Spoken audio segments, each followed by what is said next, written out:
Teman-teman, presentasinya dimulai ya.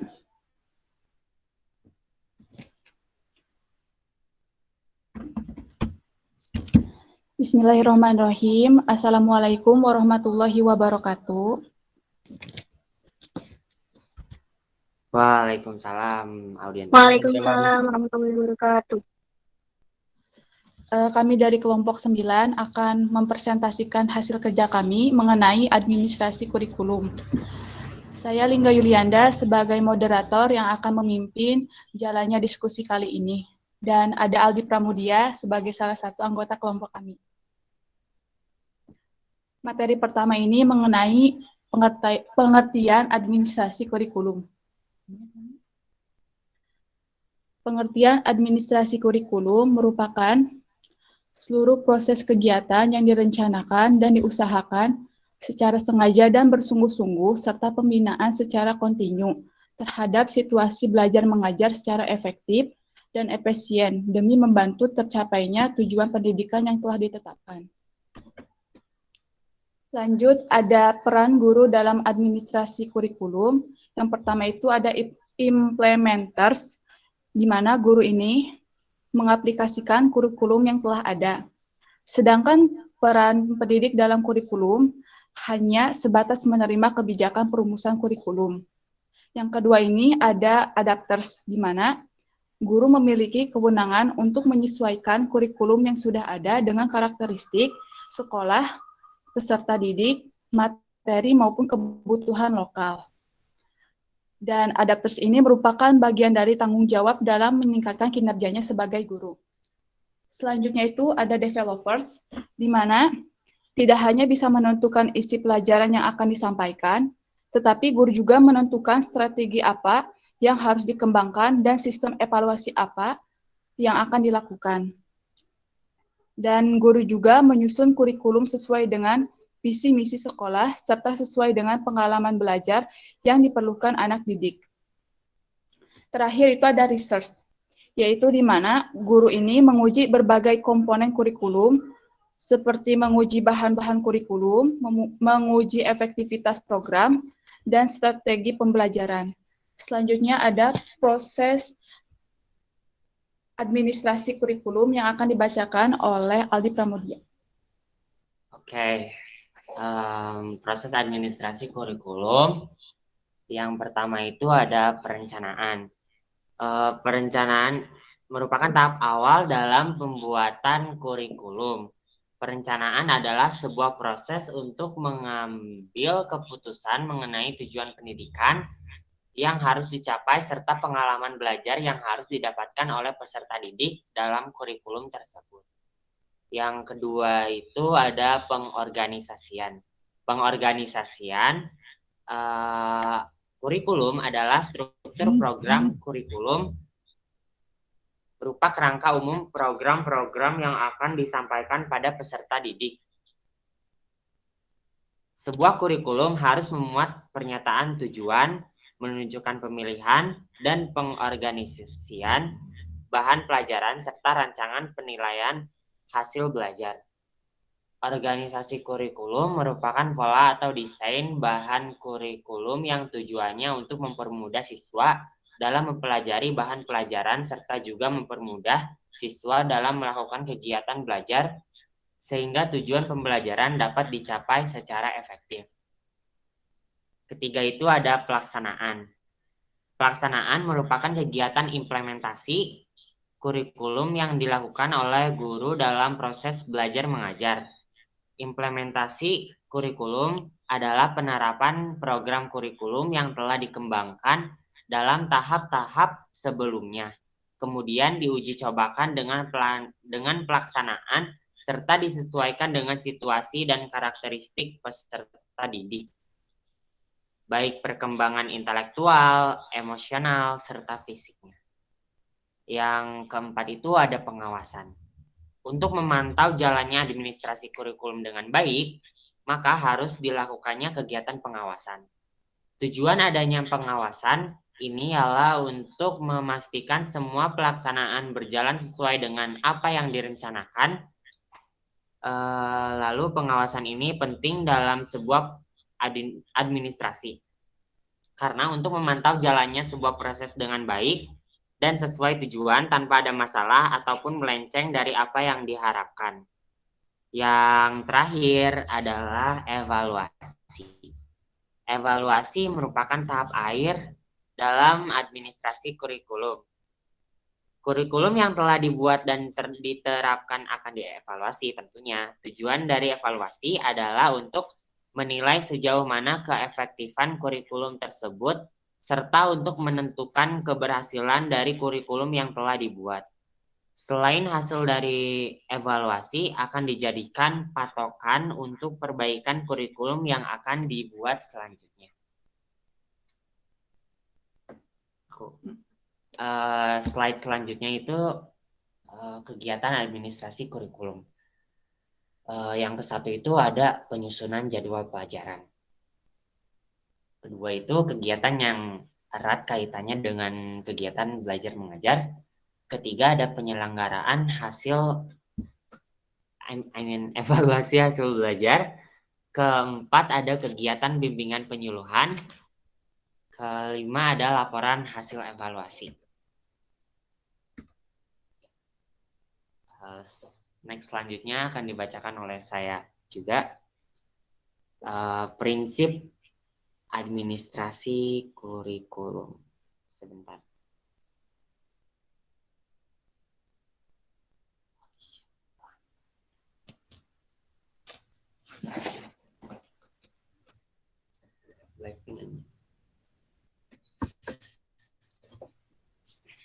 Prinsip administrasi kurikulum ada di sini.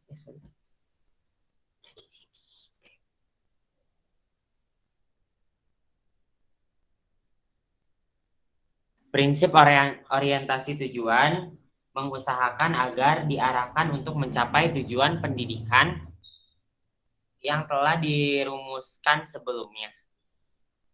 Kedua itu ada prinsip relevansi. Prinsip relevansi yaitu kesesuaian pendidik dengan tuntunan kehidupan masyarakat. Ketiga itu ada prinsip elektivitas. Elektivitas yaitu setiap kegiatan kurikulum pastinya membuahkan hasil dari rundingan tentunya sesama guru. Keempat itu ada prinsip efisiensi, yaitu mengusahakan agar kegiatan kurikulum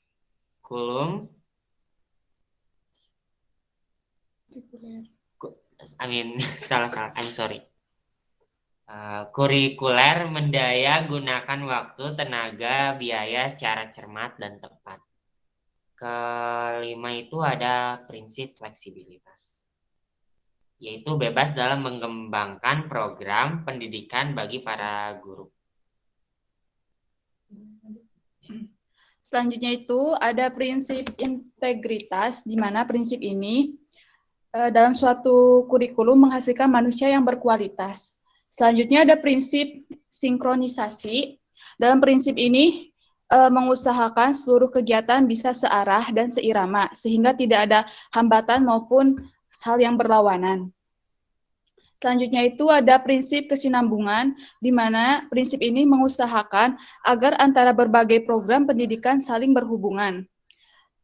Selanjutnya prinsip objektivitas, di mana prinsip ini mengusahakan kegiatan dengan catatan kebenaran ilmiah. Dan terakhir itu ada prinsip demokrasi, di mana penyelenggaraan pendidikan dikelola dan dilaksanakan secara demokrasi.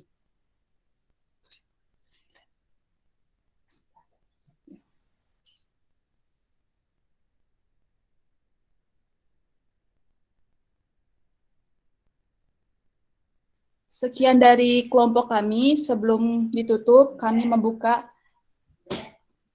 tanya jawab. Kami memberi kesempatan 3 penanya.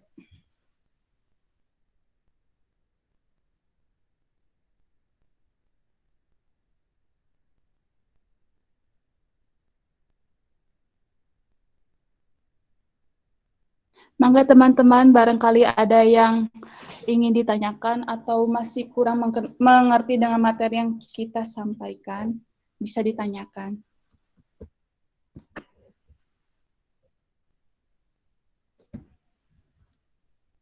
Punten, saya mau nanya. Iya, boleh Dwi. Tolong jelaskan mengapa dalam kurun waktu tertentu kurikulum sekolah itu terutama kurikulum pendidikan dasar harus selalu ditinjau kembali untuk dikembangkan atau diperbaharui.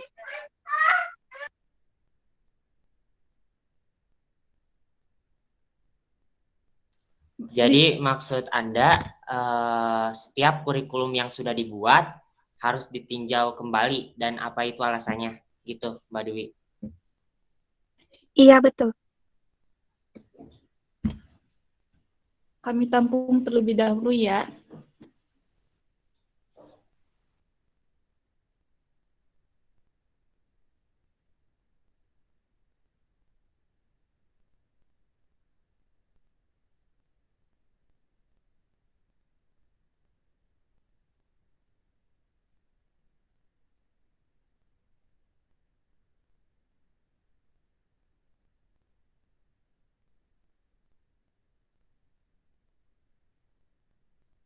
Izin bertanya dong, Aldi.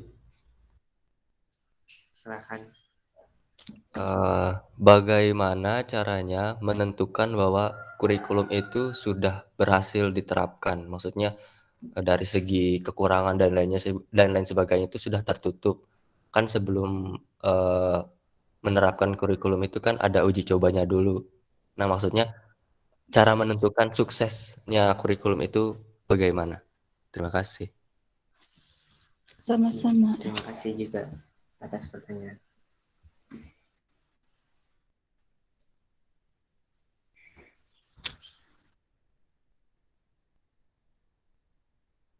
Ada lagi nggak teman-teman?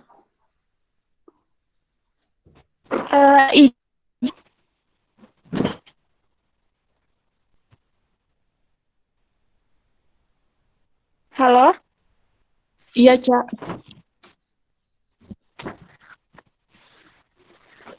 Izin bertanya ya kepada kelompok 9. Pertanyaannya adalah, apa sih sebenarnya faktor yang menyebabkan kurikulum itu selalu berubah-ubah dari kurikulum dalam pembelajaran tersebut?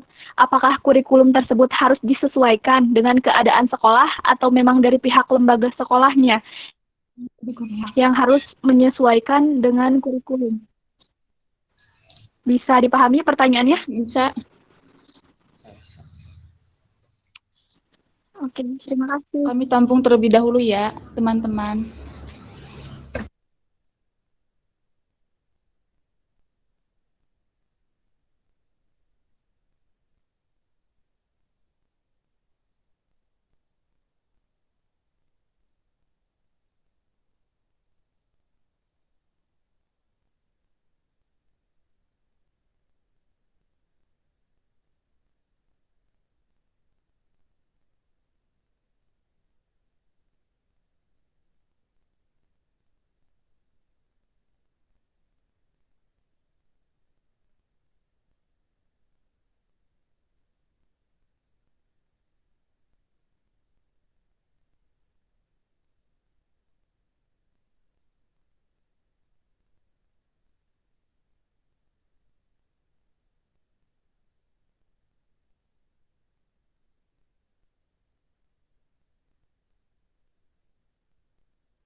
Izin menjawab pertanyaan Mbak Dwi ya.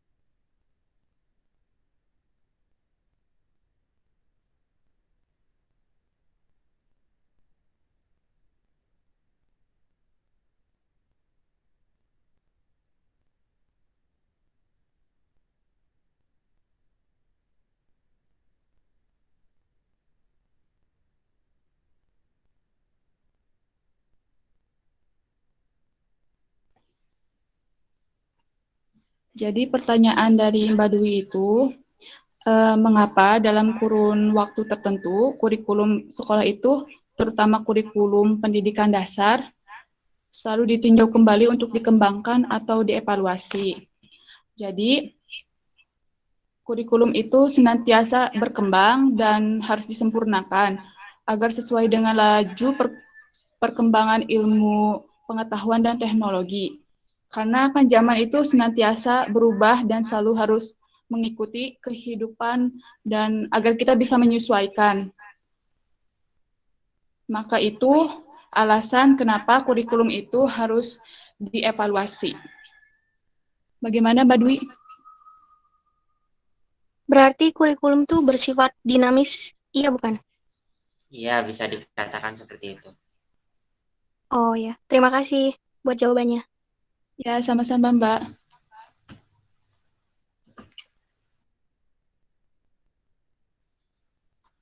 Izin menjawab pertanyaan dari Saudara Rian, yang mana pertanyaan itu bagaimana sih kurikulum bisa dikatakan sukses?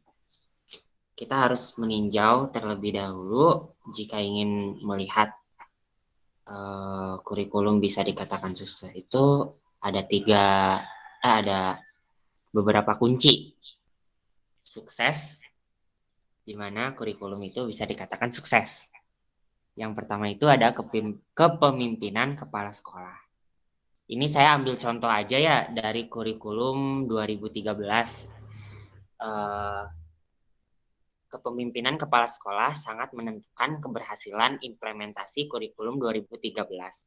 Karena kepala sekolah memiliki tugas utamanya dalam mengkoordinasikan, menggerakkan, dan menyelaraskan semua sumber daya pendidikan yang tersedia. Dan kunci yang kedua itu ada kreativitas guru.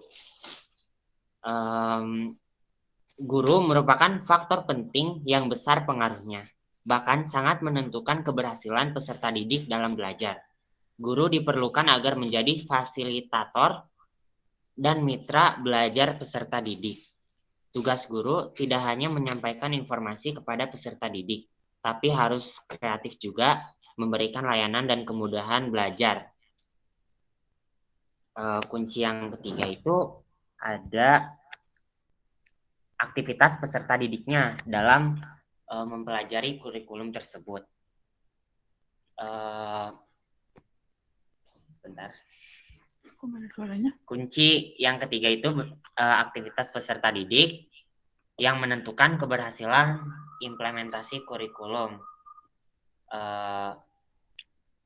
Dalam rangka mendorong dan mengembangkan aktivitas peserta didik, guru harus mampu mendisiplinkan peserta didik juga. Guru harus mampu membantu peserta didik mengembangkan pola perilakunya, meningkatkan standar perilakunya, dan melaksanakan aturan sebagai alat penegak disiplin dalam setiap aktivitasnya. Dan yang selanjutnya itu ada fasilitas dan sumber belajarnya, yang mana pasti di sekolah berbeda-beda.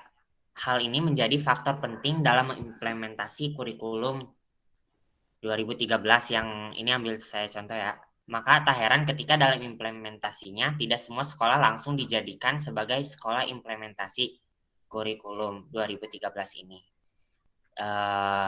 Yang keenam itu ada lingkungan yang kondusif akademik, di mana menciptakan situasi yang nyaman, aman, optimis dan bersih, dan dapat meningkatkan nafsu, gairah, dan semangat untuk belajar, dan juga menyesuaikan dalam kurikulum 2013 ini. Nah, kunci-kunci ini jika udah dipandang baik dan ditinjau serta dievaluasi oleh guru-guru, oleh kumpulan guru-guru dalam sekolah itu, maka bisa dikatakan kurikulum ini sukses. Itu saja sih menurut kelompok kami. Bagaimana saudara Rian? Apa pendapat dari kami? Atau Berarti cara menentukan kesuksesannya itu dari bukan hanya dari Menteri Pendidikannya aja ya, dari sekolah, guru, dan lain sebagainya berpengaruh. berpengaruh juga menurut pendapat kelompok kami. Oke, makasih. Juga saudara Rian sudah bertanya.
Untuk pertanyaan Trisa akan dijawab oleh Aldi. Kembali. Jadi maksud Trisha itu, pertanyaan Trisha itu faktor yang menjadi kurikulum selalu berubah, begitu dari Trisha? Iya, betul. Faktor-faktor penyebab perubahan kurikulum itu, yang pertama itu adanya perkembangan dan perubahan bangsa yang satu dengan yang lain. Perubahan perhatian dan perluasan bentuk pembelajaran harus mendapat perhatian. Perubahan praktek pendidikan di suatu negara harus mendapat perhatian serius, agar pendidikan di negara kita tidak ketinggalan zaman. Tetapi tentu, perubahan kurikulum harus disesuaikan dengan kondisi setempat. Kurikulum negara lain tidak sepenuhnya diadopsi karena adanya perbedaan-perbedaan baik ideologi, agama, ekonomi sosial, maupun budaya. Yang kedua itu ada berkembangnya industri dan produksi atau teknologi. Pesatnya perubahan di bidang teknologi harus disikapi dengan cepat. Karena kalau tidak demikian, kalau tidak demikian, maka output dari lembaga pendidikan akan menjadi makhluk terasing yang akan hidup di dunia. Contohnya itu saat pandemi ini, kita kan harus menyesuaikan ya, kayak kelas online, ikhlas, dan kita itu harus benar-benar melek teknologi karena kita dituntut melakukannya secara online untuk belajar. Yang ketiga itu ada orientasi politik dan praktek kenegaraan. Kenapa berhubungan? Karena praktek politik kenegaraan memegang peranan penting dalam perubahan kurikulum. Tidak dapat dipungkiri lagi bahwa pendidikan termasuk kurikulum itu tidak dapat terlepas dari perpolitikan suatu bangsa. Oleh karena itulah, orientasi politik negara harus diarahkan pada pemantapan demokrasi yang sejati, sehingga sistem pendidikan akan berjalan dengan baik tanpa dibayangi ketakutan terhadap kekuasaan atau penguasa. Yang keempat itu ada pandangan intelektual yang berubah. Selama ini pendidikan di Indonesia lebih diarahkan pada pencapaian materi sebanyak-banyaknya daripada mencapai suatu kemampuan tahu kompetensi tertentu, sehingga outputnya kurang berkualitas dibandingkan dengan negara lain. Di sini saya bukan menjelekkan ya, saya hanya menjelaskan dari pendapat kelompok kami. Untuk meningkatkan kualitas itulah, maka pemerintah mengupayakan dilaksanakannya kurikulum berbasis kompetensi yang dirintis sejak tanggal 26 Juni 2002. Lalu ada juga kurikulum KTSP pada tahun 2006 dan sekarang mulai dirintis kurikulum terbaru yaitu kurikulum 2013. Nah, karena inilah karena pandangan intelektual yang berubahlah salah satu faktor yang menjadi kurikulum selalu berubah. Kelima itu ada pemikiran baru mengenai proses belajar mengajar. Banyak sekali pemikiran, konsep atau teori baru dalam proses pembelajaran. Walaupun pemikiran itu kadang hanyalah perubahan pada titik tekannya saja.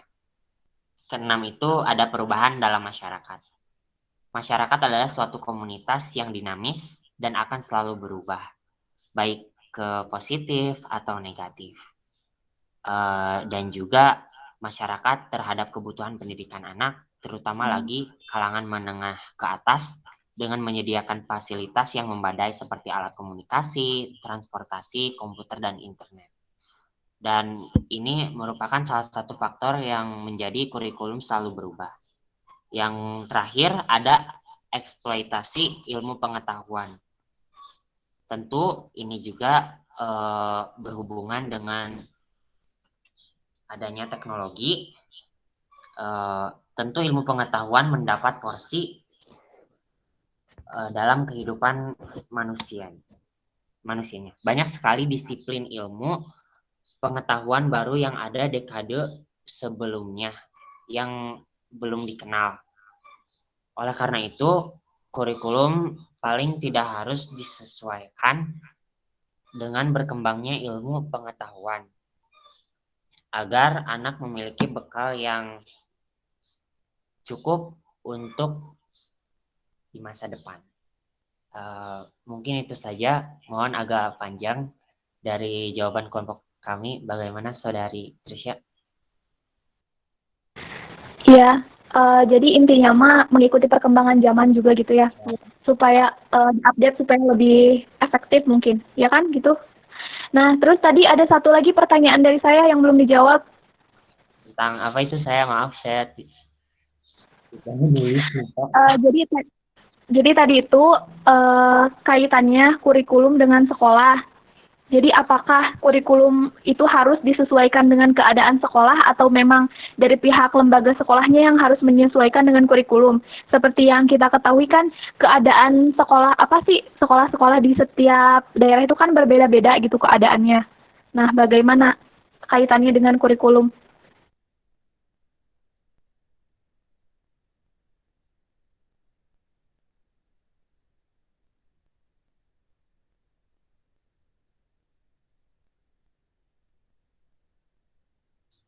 sebentar, Saudari Trisha.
izin menjawab pertanyaan Trisha.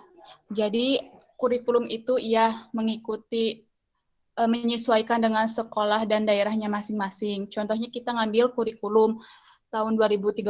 Iya. Kayak misalkan di pelosok itu kita masih menggunakan buku ya. Iya. Karena buku tersebut juga sudah dicetak khusus untuk kurikulum 2013 itu, dan tentunya para siswa juga akan menyesuaikan dengan kurikulum yang telah ditetapkan. Meskipun mereka ada di daerah tertentu dan susah sinyal atau tidak memakai teknologi, tapi dengan adanya kurikulum 2013 dan adanya peranan guru dalam administrasi kurikulum tersebut, maka menurut kelompok kami dapat disesuaikan oleh standar sekolahnya masing-masing.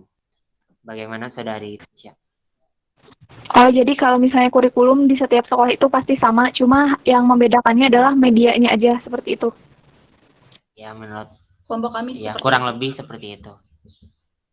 Oke, terima kasih. Terima kasih juga Saudari Trisha.